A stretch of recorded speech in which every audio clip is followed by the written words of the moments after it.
जय हिंद। मेरे channel SIP पे आपका स्वागत है। आज हम लोग ब्रेन में जो टॉपिक मैंने अभी छोड़ा था आधे पे, उसको पूरा कंप्लीट करेंगे। नर्वस सिस्टम चल रहा है, जिन लोगों ने नहीं देखा है तो वो मेरे जब जाएंगे चैनल पे तो उसमें बना है प्लेलिस्ट, उसमें आप देखेंगे नर्वस सिस्टम पार्ट 1 पड़ा हुआ है, उसको पहले आप देख लीजिएगा।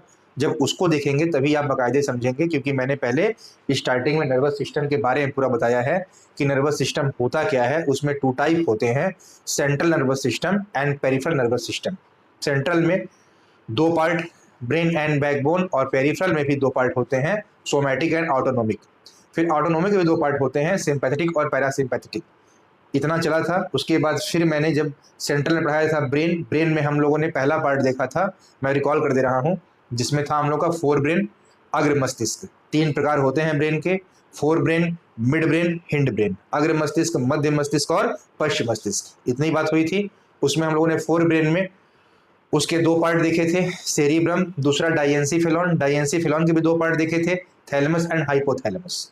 अब आज हम लोगों को पढ़ना है मिड ब्रेन और हिंड ब्रेन और ब्रेन डिजीज, तो ये टॉपिक खत्म होगा। ठीक है, तो आइए शुरू किया जाए। उससे पहले मैंने बताया था ना, एक चीज आपको समझाएंगे कि पुरुषों का जो ब्रेन का वजन होता है वो 1400 ग्राम लगभग, और महिलाओं का 1350 या 1300 ग्राम लगभग। ठीक है, अगर पुरुषों का 1350 है तो महिलाओं का 1250 या आपका 1300 ग्राम लगभग। मतलब महिलाओं का जो ब्रेन का वजन होता है वो पुरुषों की वह ब्रेन के वजन की तुलना में 50 से 100 ग्राम कम होता है। इसका मतलब ये नहीं कि दिमाग कम होता है, आज वही समझना है। ठीक है, देखिए अगर हम बात करें कि अपने इस ब्रेन को लेके, तो ये 2 अर्धगोलों से मिलके बना है। ठीक है, ये कमल का फूल मैं नहीं बना रहा, ठीक ना, ये ब्रेन ऐसे।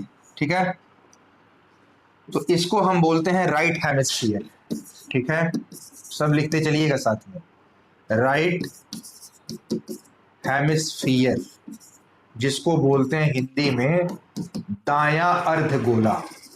ठीक है, हेमिस्फीयर का मतलब अर्धगोला होता है, और मैप में उल्टा होता है, दाया इधर बायां इधर। क्यों? क्योंकि अगर हम ऐसे करें तो हमारा दाया इधर और बायां इधर, तो सही है। बात समझ गए? और फिर इधर होता है लेफ्ट हेमिस्फीयर।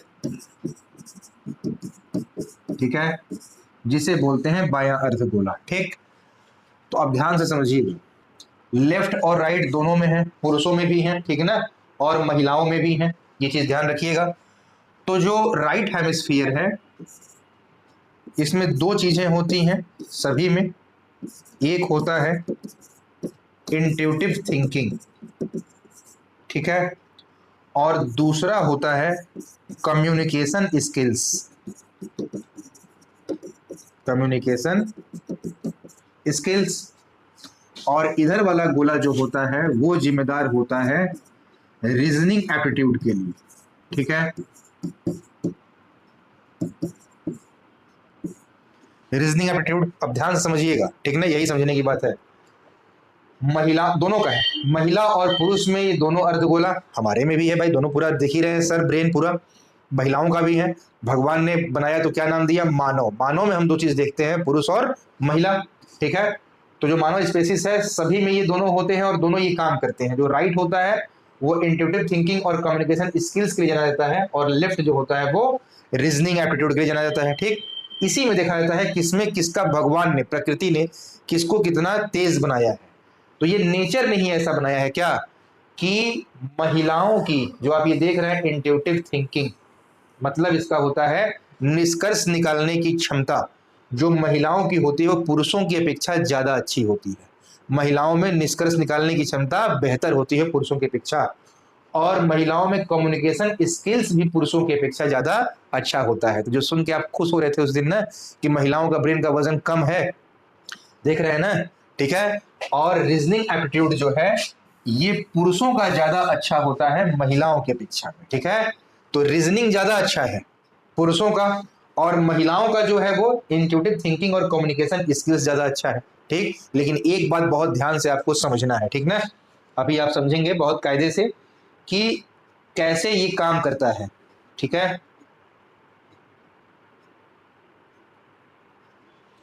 अब देखिए, ये जो राइट हेमिस्फीयर है ये इमोशन वाला भी होता है। ठीक, ये इमोशन होता है, तो मतलब पुरुषों में भी होता है और महिलाओं में भी होता है, भाई दोनों में होगा। लेकिन जो राइट हेमिस्फीयर है ये महिलाओं में ज्यादा होता है। ध्यान समझिएगा, ज्यादा होता है महिलाओं में, ठीक है, इमोशन। लेकिन होता क्या है कि जब महिलाओं में राइट हेमिस्फीयर इमोशन वाला होता है तो महिलाएं जब इमोशनल होती हैं उस समय उनके लेफ्ट हेमिस्फीयर की रीजनिंग भी चल रही होती है। अब बात समझ में आई? ये नहीं समझिएगा कि ये महिला का है, ये पुरुष का, ये महिला का है दोनों का। मैंने आपको यही पढ़ाया, लेकिन किसमें क्या बेटर है ये बताया। पुरुषों में ये बेटर है, महिलाओं में ये बेटर है, कम्युनिकेशन स्किल्स और इंट्यूटिव थिंकिंग। लेकिन जब महिलाएं इमोशनल होती हैं उस समय उनका रीजनिंग एप्टीट्यूड भी चल रहा होता है। बस पुरुषों का बेहतर है ना, महिलाओं का भी चलता है, रीजनिंग अच्छा होता है, लेकिन उनसे ज्यादा बेहतर पुरुषों का, ये बताया। और इधर पुरुषों का भी अच्छा होता है ये दोनों, लेकिन महिलाओं का इनसे बेहतर होता है, लेकिन बराबर सब में काम करता है। तो जब भी महिलाएं इमोशनल होती हैं उस समय उनका रीजनिंग एप्टीट्यूड चल रहा होता है, मतलब कितना रोना है, कब तक रोना है, क्यों रोना है, ये सब चीज दिमाग में चल रहा है और इमोशनल भी है। लेकिन पुरुष में ऐसा नहीं होता। पुरुषों में अगर इमोशनल राइट हेमिस्फीयर चालू हो गया तो लेफ्ट हेमिस्फीयर एकदम बंद हो गया, केवल ये इमोशनल ही हो गए, गधे की तरह लगे रोने। और महिलाओं में इमोशनल के साथ रीजनिंग भी चल रही है, दिमाग से काम होता है। अब बात समझ में आई? इसीलिए इस पूरे प्रकृति में कहा जाता है कि महिलाएं ही ऐसी हैं जो दोनों अर्धगोलों का प्रयोग एक साथ करती हैं। नोट लगा के NOTE नोटिस पॉइंट लिख लीजिएगा कि महिलाएं इस पूरे धरती पे दोनों अर्धगोलों का प्रयोग एक साथ करती हैं। और दूसरी बात ये भी लिख लीजिएगा, ये दोनों गोले जहां मिलते हैं, देख रहे हैं ना, ये जहां मिले हुए हैं उसे बोलते हैं कॉर्पस कैलोजम। ये भी लिख लीजिएगा, ठीक है। ये दोनों अर्धगोले जहां मिलते हैं उसे क्या बोला जाता है? Corpus callosum. क्लियर? ये बात बतानी थी। अब हम आएंगे मिड ब्रेन पे। ये आपके ब्रेन का ही, हमारे अर्धगोला का भाई गोले का पार्ट है। अभी तक चल रहा था फोर ब्रेन, अब फिर लिखेंगे हम मिड ब्रेन। स्क्रीनशॉट लीजिए, आगे बढ़ा जाए। अब लिखा जाए हम लोग मिड ब्रेन। मिड ब्रेन में दो चीजें थी ना, आप पढ़े थे मध्य मस्तिष्क में। आइए उसको किया जाए कंप्लीट। पहला था कार्पोरा क्वाड्रिजेमिना, ठीक है। और नंबर 2 था हमारा सेरिब्रल पेंडिकल।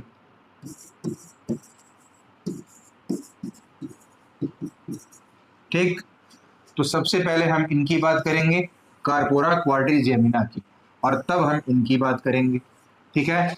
तो जो कार्पोरा क्वाड्रिजेमिना है, तो ये लिखिएगा, ये सबसे मेन किस लिए जाना जाता है? तो यह दृष्टि और श्रवण शक्ति का केंद्र होता है, ठीक है। ये दृष्टि और श्रवण शक्ति का केंद्र होता है, मतलब जो विजन है और हियरिंग पावर है वो जो केंद्र है, मतलब जहां से हम देख रहे हैं, जितनी दूर तक देखना है, जितने पास देखना है, जो सुनने की शक्ति है, उसका जो केंद्र बिंदु है। पूछेगा आपसे कौन सा ब्रेन है, तब आप बताएंगे मिड ब्रेन का कार्पोरा क्वाड्रिजेमिना। यही वो चीज है जो दृष्टि और श्रवण शक्ति का केंद्र होता है, जिसको बोलते हैं centre of vision and hearing power, ठीक है।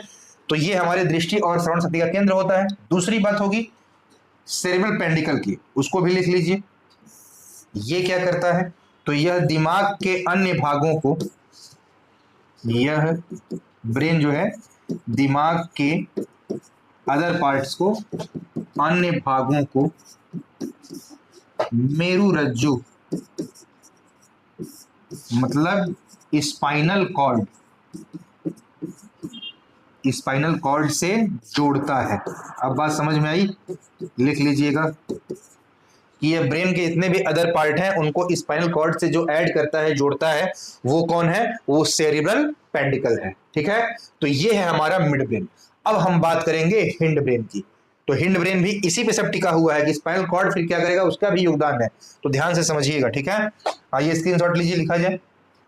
तो लिखिए, सबसे पहले हिंड ब्रेन में 3 चीजें हम देखे थे ना, तो पहले उनको लिख लिया जाए और फिर 1 बाय 1 सबको लिखा जाएगा। तो सबसे पहले क्या है भाई? पॉन्स वैरुलाई, ठीक। फिर है आपका मेडुला ऑब्लांगेटा, मेडुला ऑब्लांगेटा, ठीक। और फिर है तीसरा जिसे बोलते हैं सेरिबेलम या सेरिब्लम। देखिए ना, तीन चीज मिला।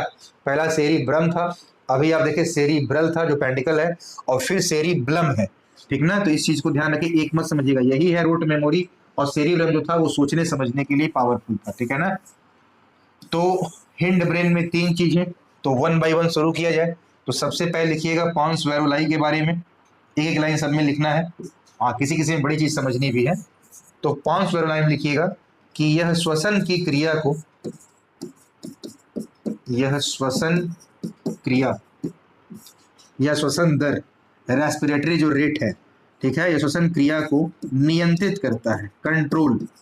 तो जब आपसे पूछे कि हमारे श्वसन दर को, ठीक है ना, या फेफड़े को, जो सांस हम लेते हैं श्वसन की क्रिया को, उसको कौन, किस कंट्रोलिंग पावर किसके पास है, कौन कंट्रोल करता है, तो पॉन्स वेरोलाई, ठीक है ना। फिर है मेडुला ऑब्लांगेटा, तो आइए लिखा जाए। अब यहां आपको बातें बड़ी कायदे से समझनी है। मेडुला ऑब्लांगेटा बहुत ही महत्वपूर्ण चीज है, ठीक। अभी अगला बोर्ड भी लगेगा, मैं लूंगा अभी नेक्स्ट पेज, तब तक आप लिखते रहिए।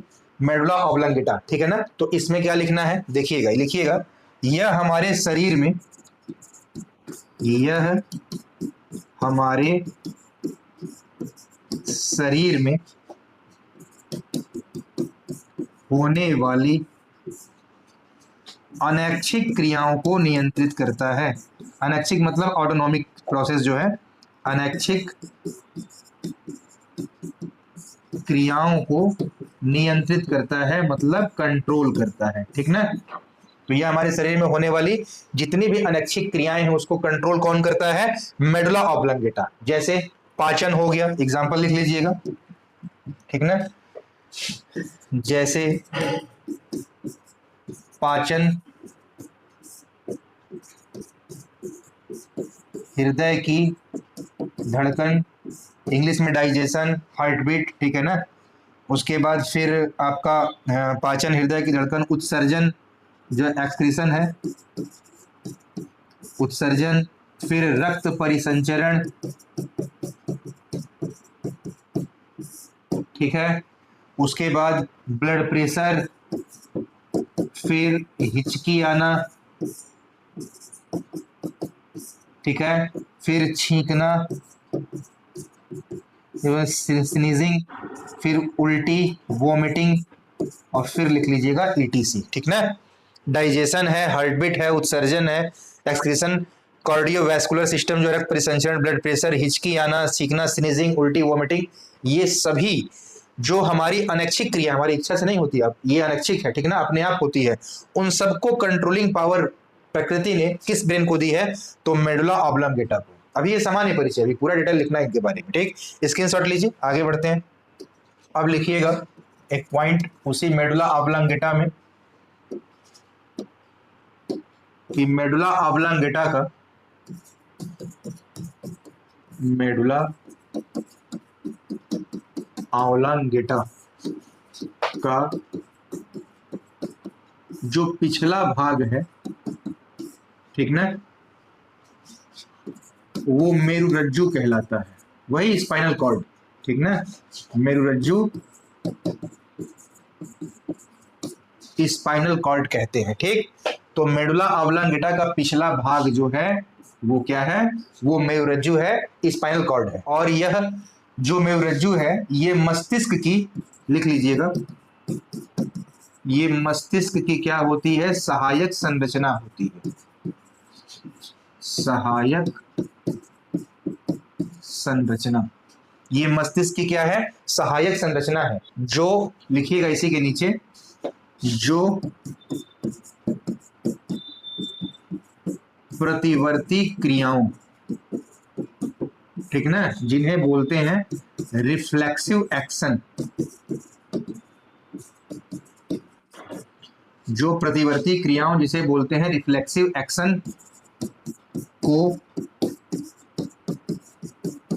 नियंत्रित करती है। अभी आप समझ जाएंगे प्रतिवर्ती क्रियाएं हैं, रिफ्लेक्सिव एक्शन क्या होता है, बहुत इंपॉर्टेंट है। तो देखिए मेडुला ऑब्लांगेटा का पिछला भाग जो है मेरुरज्जु होता है स्पाइनल कॉर्ड, ठीक ना। जैसे देखिए अगर यहाँ पे देखें ये मानव ब्रेन है ऐसे, तो ये है मेडुला ऑब्लांगेटा ये है, और जो ये है आपका यही है स्पाइनल कॉर्ड। तो ये मेडुला ऑब्लांगेटा है और ये है स्पाइनल कॉर्ड। क्लियर।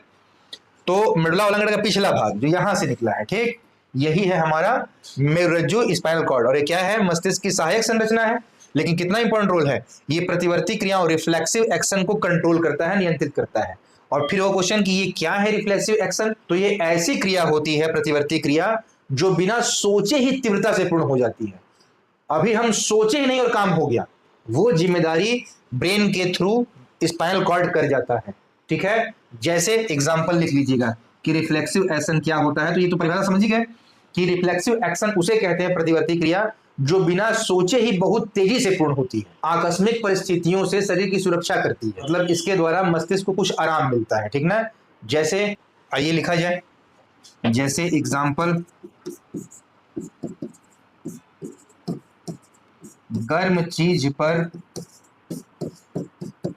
हाथ लगते ही हाथ का तुरंत पीछे हटना। ध्यान दीजिए, हम लोग मान लीजिए फोन में बात कर रहे हैं, किसी से बात कर रहे हैं, ऐसे अपना बात करते हुए टहल रहे हैं, आगे पीछे जा रहे हैं, और ऐसे ही बात करते करते हाथ हम लोगों ने किसी गर्म चीज पे, कहीं आग की अगर है चाट छोला की दुकान पे खड़े हैं और पासी में चले के बात कर रहे हैं, जैसे छुए और किसी से आप बात कर रहे हैं, दिमाग तो जहां बात कर रहे हैं वहां है ना, और जैसे आपका तावा पे आग की तरफ हाथ टच हुआ, टच होते ही सटक से आप हाथ हटाएंगे। जो आप बात कर रहे हैं उधर एकदम दिमाग उधर खोया हुआ है, आपने आग जैसे हाथ गर्म में छुआया, छुए नहीं कि सट से हटाए। ये क्या है, ये वही है कि जो बिना सोचे तीव्रता से पूर्ण हो जा रही है, आपके मस्तिष्क को आराम दे रही है, आकस्मिक परिस्थितियों से बचा रही है, सुरक्षा दे रही है। वो सभी कौन है, मेडुला ऑब्लांगेटा का पिछला भाग मेरुरज्जु स्पाइनल कॉर्ड। अब बात समझ में आई कितना इंपॉर्टेंट है। अब देखिए मेडुला ऑब्लांगेटा अभी और क्या करता है, इसकी शॉर्ट लीजिए, आगे बढ़ा जाए। तो लिखिएगा फिर से, और फिर से क्या लिखना, आप तो लिख ही रहे हैं, तो आप तो उसी के नीचे बस लिखेंगे कि मेडुला ऑब्लांगेटा में ही लिखना है। मैं लिख रहा हूं, मतलब मेडुला ऑब्लांगेटा का अगला लाइन लिखिए, अगली पॉइंट, कि यह हृदय परिसंचरण तंत्र और श्वसन तंत्र, ठीक है, कार्डियोवैस्कुलर सिस्टम, हृदय परिसंचरण तंत्र और श्वसन तंत्र के केंद्र में पाया जाता है और इन दोनों को ही कंट्रोल करता है, दोनों को ही क्या करता है, नियंत्रित करता है। ठीक है, ये हृदय परिसंचरण तंत्र और श्वसन तंत्र के केंद्र में पाया जाता है और दोनों को ही नियंत्रित करता है। तो आप समझिएगा कैसे, अब ध्यान से देखिएगा, मेडुला ऑब्लांगेटा रियल में है क्या, है तो ब्रेन ही, ठीक है भाई, है तो ब्रेन ही ना। ये सभी हम जो पूरा पढ़ रहे हैं, पूरा fore brain, mid brain, hind brain, है तो ब्रेन ही, सभी ब्रेन है। तो मेडुला ऑब्लांगेटा ब्रेन है, और ब्रेन क्या कर रहा है, ब्रेन कंट्रोल कर रहा है। किनको कंट्रोल कर रहा है, हार्ट को। ठीक, और ध्यान समझिएगा, जो हार्ट है ये स्वयं धड़कता है। मतलब ईश्वर ने जब हमको बनाया, जीव को बनाया, तो जब हार्ट दिया तो उन्होंने धड़कन दे दी। तो हृदय तो धड़कता स्वयं है, लेकिन कितना धड़कना है तुमको एक मिनट में, मतलब 72 बार, ये कौन तय करता है, ये ब्रेन मतलब मेडुला ऑब्लांगेटा तय करता है, कंट्रोल करता है हार्ट पे।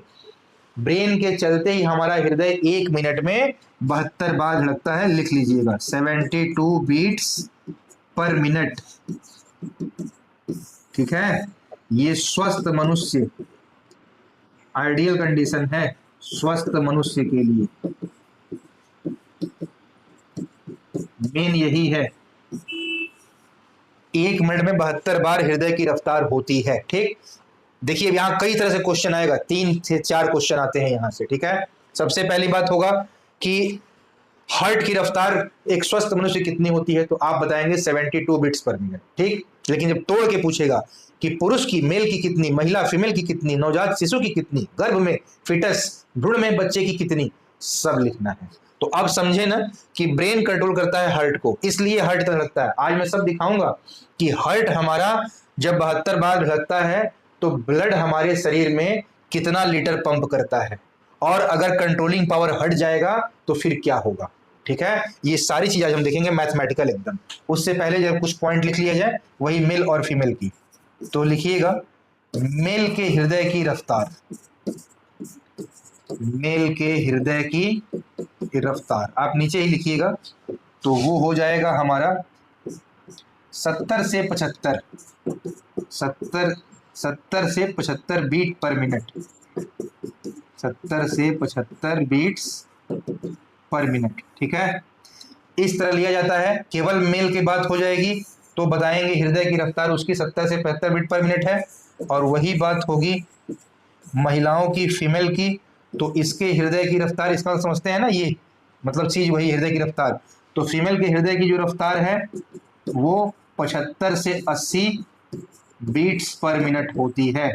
महिलाओं का दिल पुरुषों की अपेक्षा 5 बीट ज्यादा धड़कता है। ठीक है, अब ये पूछेगा किस लिए, तो जो लोग पिछली क्लास किए होंगे मेरी ये वाली, वो समझ रहे होंगे। जस्ट इसके पिछले क्लास में जब नर्वस सिस्टम पार्ट 1 उसमें पढ़ाया था, याद आया कि हमारी जो सिंपैथेटिक और पैरासिम्पैथेटिक, अनुकंपी और परानुकंपी, जो हमारा पेरिफेरल नर्वस सिस्टम है दो प्रकार का, जो ऑटोनॉमिक है, अपनी इच्छा से नहीं होता, उसमें दो प्रकार थे, सिंपैथेटिक और पैरासिम्पैथेटिक। ये दोनों ही ऑटोनॉमिक है, अनैच्छिक क्रिया थी। और जो सिंपैथेटिक थी वो क्या थी, वो उत्तेजना वाली थी, और पैरासिम्पैथेटिक शांतपूर्ण थी। तो जो सिंपैथेटिक है वो एक्टिविटी महिलाओं में ईश्वर ने भरी होती है, ईश्वर ने ही दिया हुआ है, प्रदत्त किया हुआ है, प्रकृति प्रदत्त है। इसीलिए फीमेल की उत्तेजना जो ज्यादा होती है, इसीलिए फीमेल की जो हार्ट की बीट है, रफ्तार है, वो पुरुषों की अपेक्षा 5 बीट ज्यादा होती है। ठीक है, अब आइए आगे बढ़ा जाए कि फिर नवजात शिशु की हार्ट बीट कितनी है। स्क्रीनशॉट लीजिए, तो लिख लीजिएगा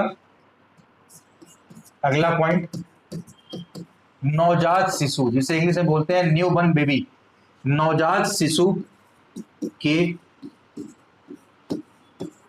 हृदय की रफ्तार कितनी होती है भाई, 140 बीट्स पर मिनट। देखिएगा बच्चों का जो हृदय होता है, हृदय और फेफड़ा, छोटा होता है फेफड़ा, इसे देखिए बच्चे दौड़ते कूदते आते हैं, हारते रहते हैं, फिर लेकिन थकते नहीं है, बार बार डबलिंग कर रहा है। ठीक है, फेफड़ा तो छोटा होता है, बीट ज्यादा है, जैसे जैसे बढ़ते गए बीट कम होती गई, कम होती गई, और जब भगवान के पास जाना है, बुढ़ापा आया, तो फिर क्या हुआ, बीट, हार्ट बीट एकदम कम हो गई। उम्र बढ़ने पर ब्लड प्रेशर बढ़ता है और पल्स रेट घटता है, मतलब जो हमारा हार्ट बीट है वो कम होते जाता है, धीरे धीरे कम हो रहा है। ठीक है, और जब बच्चे हैं तो 140 बीट्स पर मिनट। ये क्वेश्चन पूछा हुआ है। फिर पूछा है ये भी क्वेश्चन कि भ्रूणीय अवस्था में, भ्रूण में हृदय की रफ्तार कितनी होती है, सब मापा गया है। ठीक, भ्रूण का मतलब फीटस, ठीक है ना, तो फीटस में जब तक बच्चा अभी मतलब अभी पैदा हो जाए घंटे बाद, तो वो भ्रूण नहीं कहा जाएगा, वो बच्चा हो गया तो इसमें आएगा। लेकिन जब तक माता के गर्भ में है, उस समय जो हृदय की रफ्तार है वो मापा गया है लगभग 150 बीट्स पर मिनट, 150 बीट्स पर मिनट। ठीक है, अब आप समझ गए होंगे। तो ये सारी चीज, अब देखिए बार बार बीट्स आ रहा है, बीट्स आ रहा है, बीट्स आ रहा है, बीट्स है क्या, ध्यान समझिए व्यवहारिक भाषा में। अगर हम बीट्स को कहें, बीट्स, तो बीट्स का जो मतलब है, बीट्स मतलब होता है संकुचन और शिथिलन, संकुचन और शिथिलन, सब समझेंगे आप। ठीक, और संकुचन और शिथिलन को इंग्लिश में बोलते हैं सिस्टोल एंड डायस्टोल। आप समझ गए बात को। ठीक, तो बीट्स का मतलब ये होता है बार, अगर हम व्यवहारिक भाषा लें तो बार, और बार का मतलब संकुचन और शिथिलन। अगर हम इस मैप में देखें तो ध्यान से समझिएगा, आप लोग फिल्मों में देखते होंगे ये जीवन रेखा है। ठीक, तो जब भी देखते होंगे तो ये वाला बड़ा होता है, ये छोटा, क्योंकि ये संकुचन है, ये हाई चलता है सिस्टोल, और ये शिथिलन है डायस्टोल, ये लो चलता है। इसीलिए इसे रिलैक्सेशन भी कहते हैं, आराम की स्थिति भी कहते हैं, संकुचन और शिथिलन को। यही तो बीपी होता है 120/80। अब बात समझ में आई। अभी मैं सब आपको पढ़ाऊंगा, जब पढ़ाऊंगा हार्ट कार्डियोवैस्कुलर सिस्टम चौथा टॉपिक, सब बताऊंगा पूरा डायग्राम से कि कैसे आप बीपी क्या होता है, कैसे मापा जाता है, काहे बढ़ता है घटता है, सारी बात और डायग्राम समझेंगे। तो 120/80 यही होता है संकुचन और शीतलन, इसी को बीट्स कहते हैं, बार, इसी को धड़कन कहते हैं, ठीक ना। यही धड़कन है, हृदय की धड़कन, यही है 72 बीट्स पर मिनट चला जा रहा है, इसी को बोलते हैं संकुचन और शिथिलन। तो ध्यान से अब देखिएगा कि हम लोगों को निकालना क्या है कि हमारे शरीर में ब्लड जो होता है वो 5.5 लीटर ही क्यों होता है। सामने दिखेगा आपको, ब्लड उतना ही होता है, उसके बाद उससे फिर स्पर्म बनता है, फिर मसल्स बनते हैं, बॉडी ग्रो करती है। ब्लड का एक दायरा लिमिटेड है, लिमिटेशन है, वो इसीलिए सामने आज दिखेगा, ठीक। तो बीट्स तो आप समझ गए, संकुचन और शिथिलन। तो जब संकुचन और शिथिलन, जब एक संकुचन होता है तो कितना ब्लड पंप कराता है हृदय, अब वही देखना है, स्क्रीनशॉट लीजिए, आगे बढ़ते हैं। तो ध्यान से देखिएगा, एक संकुचन में 70 मिलीलीटर ml ब्लड पंप करता है, ठीक। जो हमारा हृदय है वो एक संकुचन में 70 ml ब्लड जो है 70 मिलीलीटर ब्लड पंप करता है। तो निकालना कितना है, एक धड़कन, पूरा धड़कन की बात होगी ना, पूरे एक धड़कन में, एक बार में कितना होगा, एक धड़कन कितना कह रहे हैं, मतलब पूरा चक्र 72 बार वाला। तो एक धड़कन में 72 गुणे 70 इक्वल टू कितना आएगा, 5040 मिलीलीटर। और जब इसको लीटर में चेंज करेंगे तो यही आपका 5 से 5.5 लीटर लगभग मानिए, तो उतना ही आएगा, 5 से 5.5 लीटर। देख लीजिए इतना ही ब्लड हमारे शरीर में सामने दिख रहा है आपके, 72 चल रहा है और एक संकुचन में 70 निकलता है, तो 72 बार संकुचन, 72 गुणे 70, 5 से 5.5 लीटर ब्लड ही है। और वही जो मैं आपको दिखाया कि अगर हमारे शरीर पे ब्रेन का कंट्रोल नहीं रहेगा, ये कंट्रोल है तब ना इतना चल रहा है, और तब ना हमारी बॉडी से कितना निकल ब्लड पंप हो रहा है हमेशा एक धड़कन में, इतने ml, मतलब 5 से 5.5 लीटर, ठीक है, 5.5 लीटर, ठीक। लेकिन जब ब्रेन की कंट्रोलिंग पावर हट जाएगी, तो अगर ऐसा न रहता, अगर ब्रेन कंट्रोल ना करे तो क्या होगा, तब सामने देख लीजिए, तब सीधे अगर एक संकुचन में 70 ml है तो सीधे निकालेंगे जब एक धड़कन में, तो एक धड़कन में मापा गया है कि जब ब्रेन कंट्रोल नहीं करता है तो हार्ट हमारा 72 नहीं चलता, 100 बीट पर मिनट चलता है। तो 100 गुणे 70 इक्वल टू सीधे निकाल लीजिए 7 लीटर। और 7 लीटर में सीधे आपका जो ब्लड है वो 1.5 लीटर क्या है, इस 7 लीटर में जो 1.5 लीटर है वो एक्स्ट्रा ब्लड। और जो एक्स्ट्रा ब्लड है ये धमनियों और सिराओं, वेन और आर्टरी में चोट पहुंचाएगा, उनकी दीवारों में चोट पहुंचाएगा, जिससे हृदय और सारे अंग काम करना बंद कर देंगे, बॉडी मृत हो जाएगी, आप डेड घोषित हो गए। अब बात समझ में आई। तो मेडुला ऑब्लांगेटा का ये पूरा रोल होता है, ठीक ना। अब हम पढ़ेंगे सेरिब्लम, जो तीसरा बचा है लास्ट, आइए लिखा जाए सेरिब्लम, इसे बोलते हैं सेरिब्लम, ठीक। इसका परिचय सबसे पहले लिख लीजिए, क्या कि इसे हम बोलते हैं major part of hind brain, सबसे मेजर पार्ट है, अभी आप समझेंगे, major part of hind brain, ठीक है ना। एक शॉर्ट परिचय लिख लीजिएगा, मतलब ये पश्च मस्तिष्क का सबसे मेजर पार्ट है सेरिब्लम, ठीक है। अब इसी सेरिब्लम को अनुमस्तिष्क क्या बोलते हैं, अनुमस्तिष्क और छोटा दिमाग कहा जाता है। जो फिल्म है ना नाना पाटेकर और परेश रावल की, जिसमें हमेशा नाम रखा जाता है कि यहाँ मत मारना, छोटा छोटा दिमाग है, छोटा दिमाग है, वो यही है छोटा दिमाग, आपका सेरिब्लम, अनुमस्तिष्क और छोटा दिमाग इसे ही कहा जाता है। ठीक है, यह ऐच्छिक क्रियाओं को भी नियंत्रित करता है, लिख लीजिएगा, जो हमारी इच्छा से होती है, सोमैटिक जो एक्टिविटी है, यह ऐच्छिक क्रियाओं को, यह ऐच्छिक क्रियाओं को क्या करता है, नियंत्रित करता है।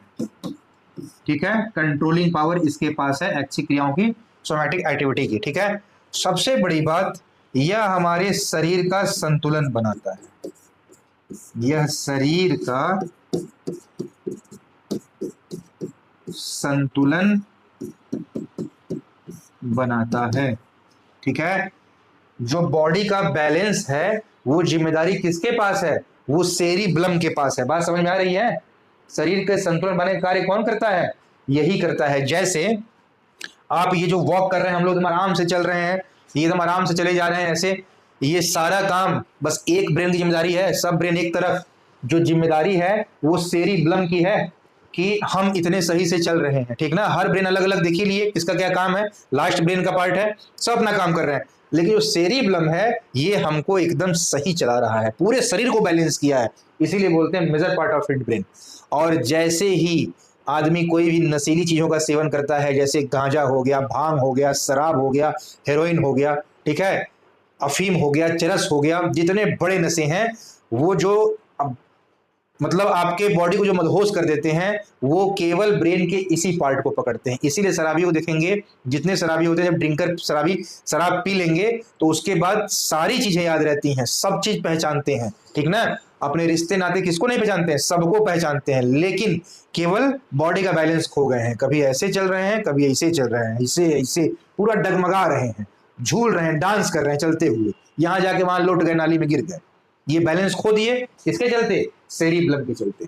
सेरिब्लम को ही जाके वो पकड़ लेता है, नशीली चीजें, बैलेंस बॉडी का यही करता है, कहानी खत्म, जाके आगे गिर जाएंगे। ये चीज तो समझिएगा, ये शरीर का संतुलन बनाता है। अच्छा, फिर दूसरी बात क्या, ये भी इंपॉर्टेंट है, यह मांसपेशीय संकुचन का भी कार्य करता है, यह मांसपेशीय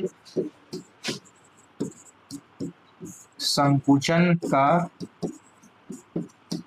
कार्य करता है। मतलब जो मसल सिस्टोलिक है, उसको ये, उसका ये कार्य है, मतलब इसका व्यवहारिक भाषा समझिए, अर्थात किस अंग को, पूरी बात मैं लिख दे रहा हूं, अर्थात किस अंग को कितना मोड़ना है,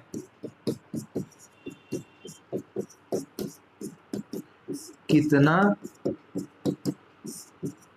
मोड़ना है, उसमें सहायक होता है, उसमें सहायक होता है। इसीलिए लिख पाया कि ऐच्छिक क्रियाओं को नियंत्रित करता है, मतलब मांसपेशी संकुचन कार्य इसी का है, किस अंग को कितना मोड़ना है, कितना करना है, ये यही बताता है, इसमें सहायक होता है। कि देखिए एक लिमिट के बाद हम बॉडी को टेढ़ा करते हैं, एक्सरसाइज करते हैं, जानते हैं, उसके बाद नस चढ़ जाएगी, दर्द हो जाएगा, तो ये सारी चीजें जो बताता है वो कौन है, सेरिब्लम है। अब बात समझ में आई, सेरिब्लम की इतनी जिम्मेदारी होती है। और हाँ, इसको लिख लीजिएगा, इसी को हम बोलते हैं रोट मेमोरी।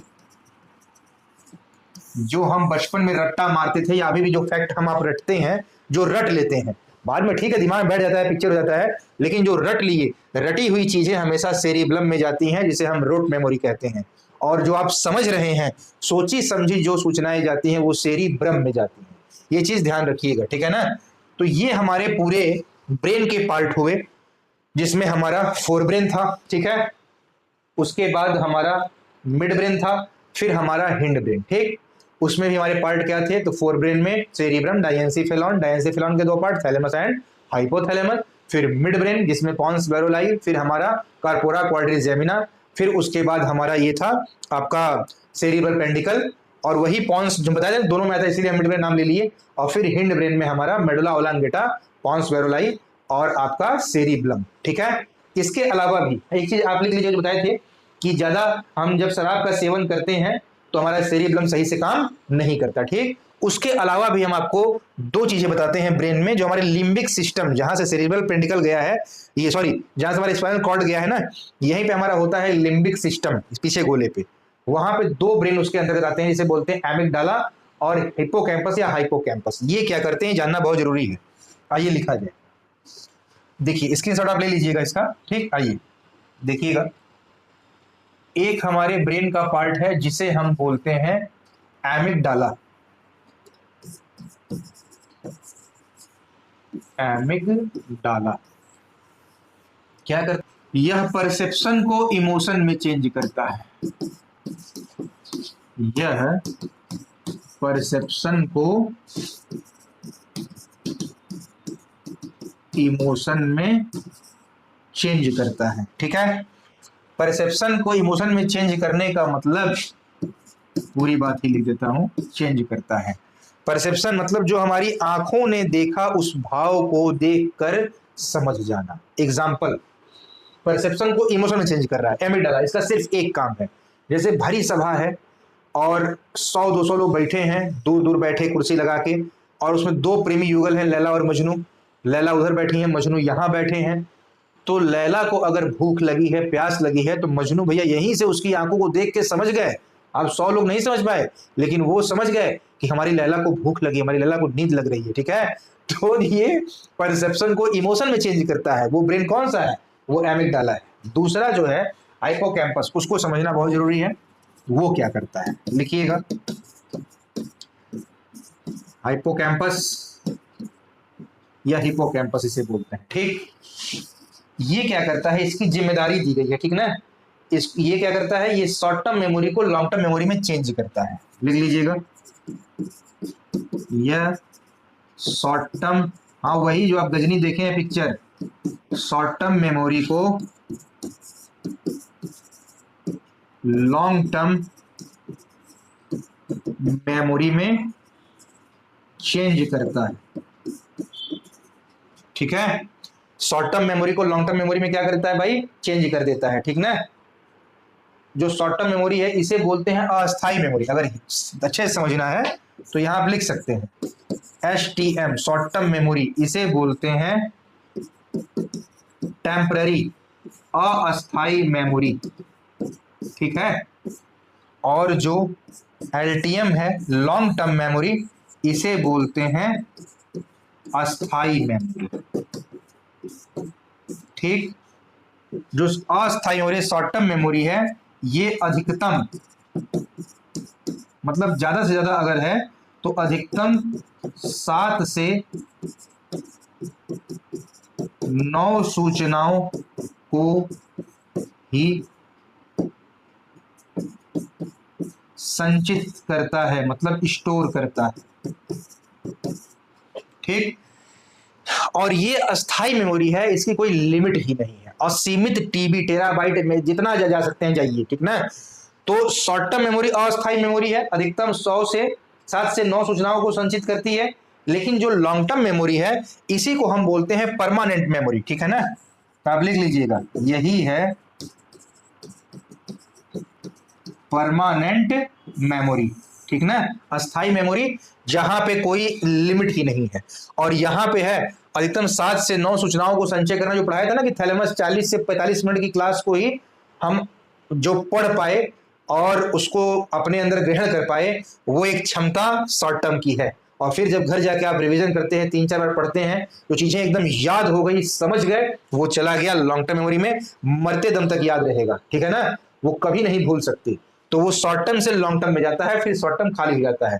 इसको सूचनाएं 7 से 9 है, लेकिन यहां पे भरते भरते कितनों भर देंगे, कभी ये ना नहीं कहेगा। बात समझ में आ रही है। अब 7 से 9 जैसे आप आधे घंटे क्लास कर रहे हैं, 1-2 पन्ना पढ़ रहे हैं, 4 पेज पढ़ रहे हैं, वैसे ये शॉर्ट टर्म मेमोरी है, ठीक ना। और लॉन्ग टर्म मेमोरी जिसमें पूरी बातें जीवन की, बचपन से लेके जब सोच संभल गया और मरते दम तक, देखिए बातें आदमी कहां भूलता है।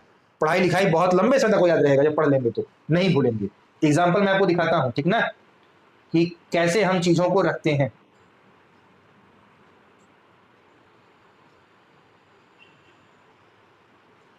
ठीक है, देखिए अब इसको समझिएगा, शॉर्ट टर्म मेमोरी को कैसे लॉन्ग टर्म में जाता है। इसकी 2 शाखा होती है। देखिए शॉर्ट टर्म मेमोरी का खेल, जैसे आपने किसी का मोबाइल नंबर लिया, मांगा कि हमको अपना नंबर दे दीजिए, उन्होंने नंबर दिया, कि चलिए हमारा नंबर लिखिए 9369663639, ठीक है, 224 26 28 10 नंबर हुआ। ठीक, ये किसी का मोबाइल नंबर है। देखिए बातें कैसे दिमाग में जाती हैं, कैसे याद होती हैं। आपने बताया 9369666639, ठीक ना। अब चीजें देखिए कैसे जा रही है। अब चीजें जाएंगी ऐसे। अब एक खाना बनाया जाए, बॉक्स 1 2 3 4 5 6 7 8 9। अब किसी जो अपने नंबर बोला तो पहले बोले 9, ऐसे जाएगा दिमाग में, फिर 3, फिर 6, फिर 9, फिर 6 6 6 6 और फिर 3 और फिर 9। अब ये 9 बाहर गया और ये है शॉर्ट टर्म मेमोरी। ऐसे काम करती है शॉर्ट टर्म मेमोरी, ठीक। और इसकी दो शाखाएं हैं शॉर्ट टर्म की। एक है लॉन्ग टर्म, आपको कहां पहुंचाना है, किसी का नंबर याद करते हैं, लॉन्ग टर्म पहुंचाना है।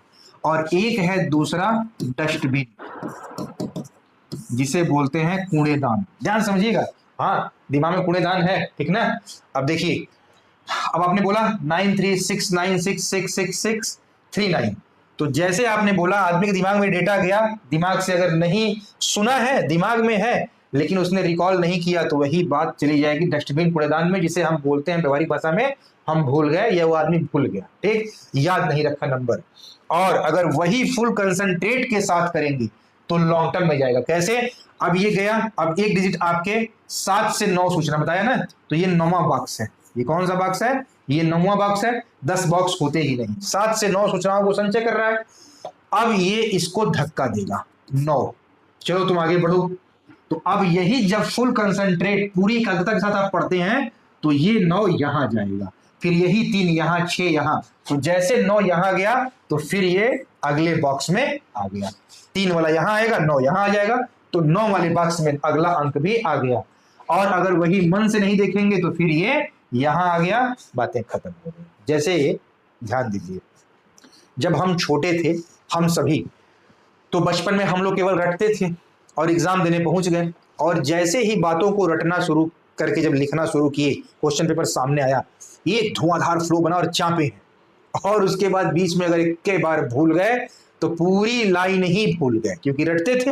लेकिन जैसे ही बाहर आए एग्जाम देके, उसमें बहुत कोशिश की, नहीं याद आया, प्रेशर में है, लेकिन जैसे एग्जामिनेशन के बाद आए, जब हम लोग 6, 7, 8 में पढ़ते थे, अब आए बाहर और जब डिस्कस करना शुरू की तो पूरी बात याद आ गई। दिमाग में ही था लेकिन रटते थे, उस चीजों को हम भूलते भी थे, समझते नहीं थे, इसीलिए समझी हुई चीजें लंबी याद रहती हैं, रटेंगे तो भूलेंगे। तो रट लेते थे, हम लोग भूल जाते थे, लेकिन बात दिमाग में ही तो है, क्योंकि हम लोग बड़े नहीं थे, छोटे थे, सिस्टमैटिक नहीं पढ़ते थे। पढ़ाई सिस्टमैटिक की जाती है। जैसे एग्जाम्पल लीजिए, एक 2 लड़के हैं, दोनों ही लड़के बहुत ही शौकीन हैं, दोनों ही बहुत समृद्ध घर से हैं, पैसे वाले, दोनों को ही बहुत ही अच्छे अच्छे शर्ट पैंट पहनने का बहुत शौक है। 30 दिन में 30 शर्ट दोनों के पास है, हर कलर की शर्ट है। ध्यान समझिएगा, एक लड़का है जो लाल शर्ट, नीला शर्ट, पीला शर्ट, हरा shirt, purple shirt, black shirt पहनता है, और आज पहना, उसको दूसरे रूम में अपने फेंक दिया, फिर दूसरा पहना, तीसरा, चौथा, ऐसा रूम में अपने बेड पे अलमारी फेंका जा रहा है, ठीक। वही दूसरा लड़का भी सेम उसी की तरह है, पैसे वाला, उसके पास भी सारे शर्ट हैं, वो भी पहन रहा है, red, blue, green, yellow, purple, सब पहन रहा है। लेकिन जब वो उतार रहा है तो अपने हैंगर में, अपने कबर्ड में सब रख रहा है, यहाँ येलो, यहाँ रेड, यहाँ ग्रीन, सारे कॉम्बिनेशन। अब उसको अगर जब याद आएगा, जो सिस्टमैटिक रखा है, कि आज मुझे 28वें दिन दिमाग में आया, किसी ने तारीफ किया कि आप पर्पल शर्ट बहुत अच्छे लगते हैं, आज ब्लैक में बहुत अच्छे लगते हैं, तो आज मैं ब्लैक शर्ट पहन लेता हूँ। तो जैसे उसके दिमाग में आएगा, अपना खट से अलमारी खोलेगा, सामने ब्लैक देगा, पहन के आ जाएगा। लेकिन आप दूसरे लड़के से आप कहेंगे कि आप पे बड़ा खिलता है रेड शर्ट, अब वो रेड शर्ट उस 100 शर्ट में खोज रहा है, और उस खोजने में 2 घंटे बीत गए और आप एग्जामिनेशन हॉल से बाहर निकल गए। बस वही सिचुएशन है।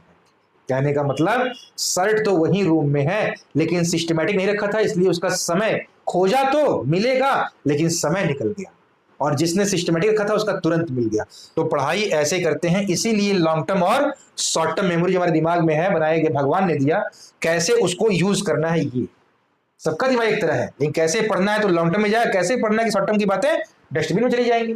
ये चीज आप पे तय करता है। ठीक, अब हम लिख लेते हैं जरा ब्रेन डिजीज के बारे में, स्क्रीनशॉट लीजिए, आगे बढ़ा जाए। तो लिखिएगा, सबसे पहला नंबर 1 है अल्जाइमर डिजीज। होता अल्जाइमर्स है और पढ़ते अल्जाइमर है। ठीक है, अल्जाइमर डिजीज, अल्जाइमर्स रोग, इसको बोलते ही हैं हिंदी में भूलने की बीमारी। ठीक ना, तो इसके लक्षण से क्वेश्चन आता है कि इसमें क्या क्या सिम्टम होते हैं। नंबर 1, नंबर 2 और नंबर 3। ठीक है, तो सबसे पहली बात, यादाश्त का चले जाना। जो यादाश्त है, मेमोरी, जिसको बोलेंगे मेमोरी लॉस इंग्लिश में, यादाश्त का चले जाना। कोई भी चीज भूल जा रहे हैं, बराबर भूल रहे हैं, जवानी पे भी हर चीजें भूलने लगे, कौन चीज कहाँ रखे हैं, इसको बोलते हैं अल्जाइमर डिजीज। अगर ध्यान नहीं देंगे आगे चल के ब्रेन धीरे धीरे उस चीज का हैबिचुअल होते होते आप वास्तविकता में एकदम बड़े भुलक्कड़ बन जाएंगे। ठीक, दूसरी बात, निर्णय न ले पाना। निर्णय न ले पाना मतलब डिसीजन मेकिंग पावर आपकी एकदम खत्म हो चुकी है। ठीक है ना, तो अल्जाइमर में यादाश्त का चले जाना, निर्णय न ले पाना, और तीसरा बोलने में दिक्कत आना। बोलने में दिक्कत आना। ठीक है, जो आप स्पीच कर रहे हैं, जो भी कुछ बोल रहे हैं, लगातार उस बोलने में अगर आपको दिक्कत आ रही है तो आप अल्जाइमर रोग से पीड़ित हैं। और एक नोटिस पॉइंट लिख लीजिएगा कि सभी को 60 वर्ष की उम्र के बाद, 60 वर्ष की उम्र के बाद यह रोग हो जाता है। सभी को हो जाता है, 60 वर्ष की उम्र के बाद यह रोग हो जाता है। ठीक है, स्क्रीनशॉट लीजिए, आगे बढ़ा जाए। नंबर 2 जो है ब्रेन डिजीज, उसको हम बोलते हैं पार्किंसंस, पार्किंसंस डिजीज। ठीक है,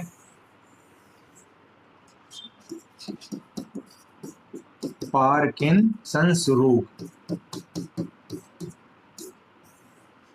ध्यान से इसके बारे में पहले सुन लीजिएगा तब लिखिएगा, बहुत ही इंपॉर्टेंट दोनों था, अल्जाइमर और पार्किंसंस। ठीक है, पार्किंसंस रोग उसे कहते हैं जिसमें हमारा न्यूरोट्रांसमीटर एकदम खत्म हो जाता है, उसकी कमी हो जाती है और डोपामाइन एकदम खत्म हो जाता है। ठीक, तो इसमें होता क्या है, इसी की वजह से वृद्ध व्यक्तियों में हाथ का कांपना, निर्देश देर से पहुंचना, भाव विहीन हो जाना, इमोशनलेस। आजकल बहुत से जवानी में भी हो जा रहा है लोगों को, 40 में, 30 साल में, 40 साल में, 50 साल में ये हाथ कांप रहा है। हाथ कांपना ये पार्किंसन डिजीज है, जैसे ही दवा चलेगी ठीक हो जाएंगे, लेकिन 60 साल के बाद कांपेगा तो वो सबका कांपेगा, वो होना तय है, उसको फिर आम बात है वो। ठीक है, लेकिन उम्र से पहले अगर हो तो वो पार्किंसंस है। ठीक, तो नंबर 1 पॉइंट लिखिएगा कि यह न्यूरोट्रांसमीटर की कमी से होता है। यह न्यूरो, जो हमारे ब्रेन में न्यूरॉन्स हैं, न्यूरोट्रांसमीटर, उसी कमी से, यह न्यूरोट्रांसमीटर की कमी से होता है। ठीक है, और इसमें डोपामाइन का क्षय हो जाता है। बताते हैं डोपामाइन क्या है। डोपामाइन का क्षय का मतलब समझते हैं ना, खत्म हो जाना। डोपामाइन का क्षय हो जाता है। ठीक, और डोपामाइन को ही हिंदी में बोलते हैं हम मानसिक प्रेरणा,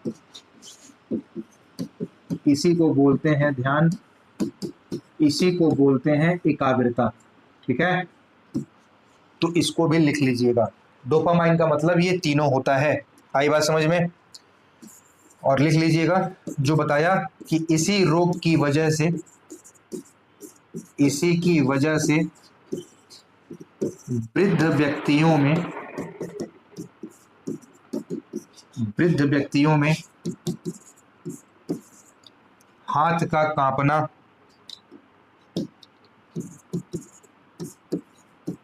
हाथ का